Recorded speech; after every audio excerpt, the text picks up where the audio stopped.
Once upon a time, in a land far away, a fox was waking up, unaware that in half an hour he'd be making a new friend. This fox lived in a friendly town nestled in the hills near a glimmering vast ocean.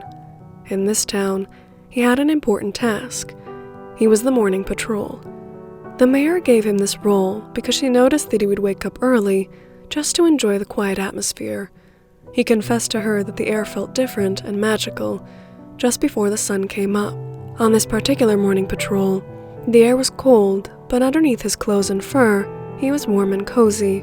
With the rocks on the path crunching against the soles of his boots, he headed towards the front of the town, where the main road was. It was a part of his routine to check the main road in preparation for any visitors or travelers.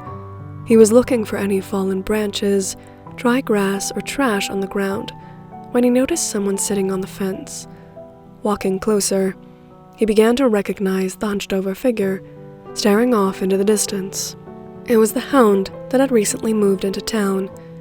She had moved into the blue-roofed cottage a couple of doors down.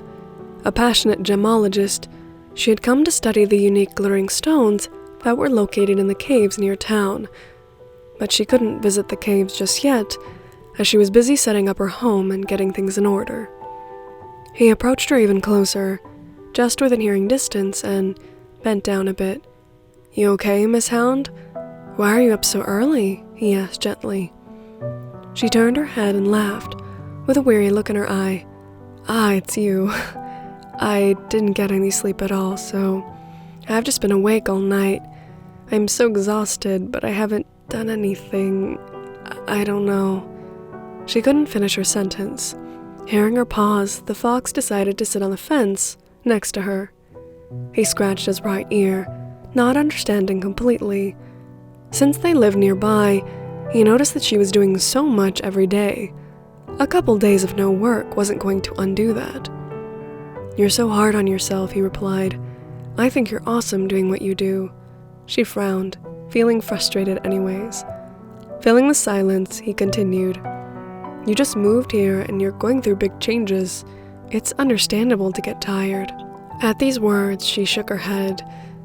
"There's just so much to do and no end to the amount of work and cleaning. I feel so lazy not doing enough while everyone is doing so much more." She sighed and looked down at her hands. The fox didn't like seeing her so hard on herself. "Hey, you aren't lazy, okay? I admire you a lot. You work hard every day so you can get out there and do what you do. You can't compare yourself to others. That's not fair to yourself," he argued, trying to motivate and comfort her. She mumbled, "I can't help it. I keep thinking about what I could be doing." The fox put his hand to his chin. "Well, instead of comparing yourself to others, why not compare yourself to the past you? Don't you see that you've made so much progress? Past you would be quite impressed." She thought back, unable to find a contradiction. He was right. She really did come a long way, and she made a lot of progress. These things were true. Those thoughts made her perk up a bit, and broke her out of her mental block. She rubbed her eyes and smiled. "Thanks, Fox. I guess I needed to hear that." Suddenly, the fox's stomach growled, as though it accepted the thanks on her behalf.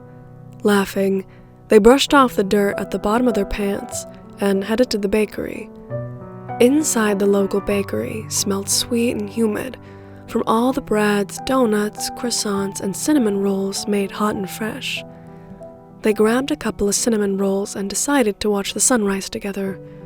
From the thin paper bag, the smell of vanilla and cinnamon emanated strongly. Pulling the roll out of the bag, the Hound noticed that it felt so soft to the touch, with the icing sticking to her fingers as she tore the roll in half and offered the rest to the fox.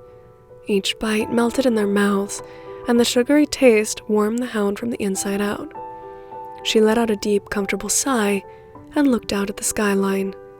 The tops of the houses were lit up by the sunlight, and she knew that the other citizens in town would be slowly waking up.